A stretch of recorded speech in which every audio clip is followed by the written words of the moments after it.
teman kita, balik lagi di Ikan, informasi kreativitas anak Nusantara. Kali ini aku berada di Pulau Tabuan, di Tanggamus, Lampung. Aku bakal ngajak kalian untuk berbincang bersama dua teman kita yang pergi melaut untuk melanjutkan pendidikannya. Penasaran kan?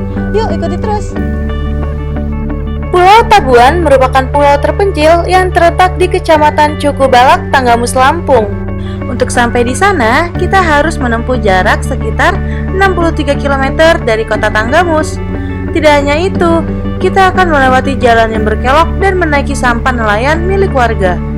Sesampainya di Pulau Tabuan, kita akan disambut dengan pasir pantai yang asri dan berbagai macam aktivitas warga.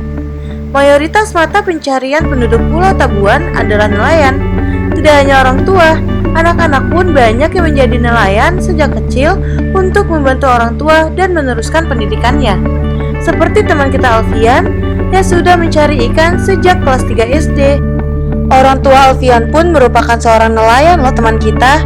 Lalu bagaimana sih keseharian Alfian sebagai nelayan cilik?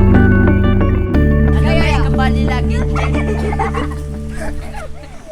Alfian Sah, Kelas berapa? kelas 7 SMP. Mancing sekolah dari habis zuhur lah, sekitar jam 2 Sampai kan? jam 4. Pertama kali kamu mancing itu kapan?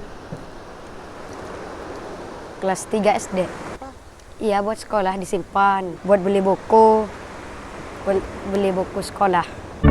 Wah, ternyata untuk membeli buku, Alfian harus mencari ikan loh teman kita. Hasil dari tangkapannya akan dibelikan keperluan sekolah, seperti buku, tas, dan juga menyisihkan uang untuk perawatan sampannya. Tidak hanya Alfian, teman kita Jikril pergi mencari ikan dengan modal sampan dan senar pancing untuk mencari ikan di lautan yang luas.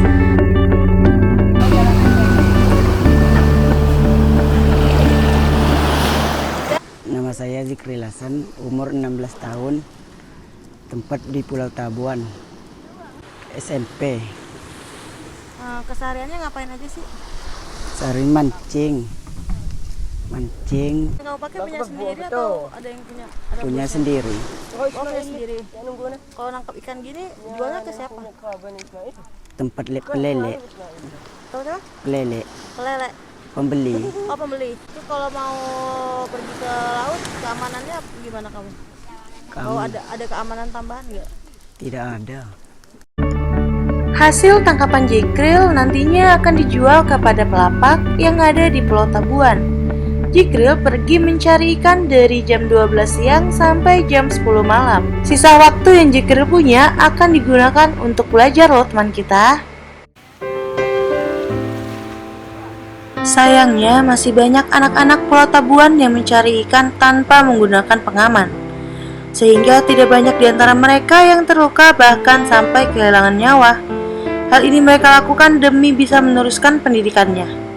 Aku mendatangi salah satu rumah warga yaitu Bapak Al-Basir selaku paman dari almarhum Yunanda Saputra yang akan berbagi cerita mengenai perjuangan Yunanda untuk ikut dalam ujian sekolahnya. Yunanda ini kelas berapa, Pak? Kelas 3 SMA. Dia itu kan awal ceritanya kan dia itu nyelam di pelabuhan pantai. Dia pas habis sekolah, paginya dia sekolah, zuhurnya itu dia pulang, berangkat nyelam. Dia itu bayar ujian kalau nggak salah. Oh, bayar ujian. Iya. Tapi dia nyelamnya itu bukan nyelam bebas gitu, pakai peralatan dia itu. Kayak peralatannya juga sebangsa kompresor gitu. Ya namanya anak-anak mungkin dia belum memahami nyelam kayak kompresor itu, ya kejadiannya ya seperti itulah. Jadi dianya tenggelam, ya sehingga mengakibatkan dia itu meninggal lah kayak gitu. Jumlah SPP yang belum terbayar itu berapa? Kalau nggak salah minimal 1,5 juta. Peristiwa tersebut tidak memberi jerak kepada anak-anak Pulau Tabuan. Tuntutan hidup dan pendidikan harus mereka raih di waktu yang bersamaan. Keterbatasan alat pengamanan dan juga kurangnya pemahaman anak-anak kepada alat yang tersedia membuat orang tua dan warga khawatir akan hal tersebut. Selanjutnya aku berkunjung ke rumah Kepala Pekon Desa Sukabanjar, Pulau Tabuan. Beliau akan menceritakan bagaimana keseharian anak-anak di Pulau Tabuan. saya Salman, Kakon Pekon Sukabanjar, Kecamatan Cukubalak, Kabupaten Tenggamus. Menjadi kepala Pekon sudah berapa lama tuh Pak? Kalau saya menjadi kepala Pekon ini sudah sampai 1 periode. Ini nyalon lagi, jadi lagi. Bagaimana sih Pak kehidupan anak-anak di sini? Ya, kalau kehidupan anak-anak di sini, alhamdulillah lah. Ya, tergantung dengan keadaan pasang surutnya, cuaca. Kalau cuacanya bagus, ya mudah-mudahan orang tuanya kan bisa ke laut. Kalau cuacanya ekstrim, ya itulah tergantung, namanya hidup di pulau. Rata-rata anak-anak di sini tuh selain belajar aktivitasnya apa tuh Pak? Ya, kalau aktivitasnya anak-anak di sini paling belajar, kalau enggak ya turun ke laut mancing, kalau enggak nyelam gurita, kalau enggak ngaji paling gitu. Kira-kira dalam sehari itu ada berapa sih Pak jumlah anak yang mancing? Ya, karena sebabnya di sini mayoritas anak nelayan. Ya, minimal itu sekitar 30-40 anak lah yang turun mancing itu. Karena memang hidup di tepian pantai. Keamanannya, ya kalau keamanannya sebabnya di sini ahli, dekat laut pasti dia orang renangnya udah pintar. Cuman itu aja yang diandalkan. Kalau pakai Renang doang? Iya. Jadi mereka jalannya tuh dari jam berapa sampai jam berapa Pak? Ya, kalau anak-anak, kalau anak-anak itu biasanya keluarnya dari sekolah turun. Ya kadang-kadang dia orang kalau nggak ngaji, kalau libur, kalau hari Minggu dia orang tuh berangkatnya jam 7, kadang-kadang pulangnya jam 1, jam 3 berangkat lagi. Bapak ini selain jadi kepala Pakon juga pelapak ikan ya Pak di sini. Oh ya, Itu udah berapa lama Pak? saya hampir 20 tahun itu. Tadinya masih bujang itu, saya udah buka lapak itu. Sebenarnya yang paling banyak ya orang tua.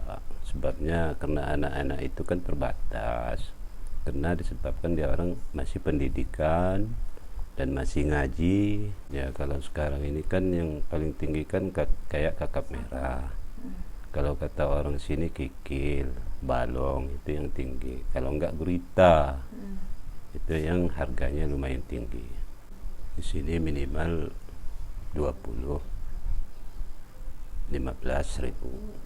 Nah teman kita, itu tadi keseharian anak-anak dari Pulau Tabuan. Jauh dari kehidupan perkotaan, susahnya mencari nafkah untuk bertahan hidup membuat anak-anak Pulau Tabuan tidak patah semangat untuk membantu orang tuanya dan mencari uang demi kelangsungan pendidikannya. Aku Fiska Wulandari, pamit undur diri, sampai jumpa di video berikutnya.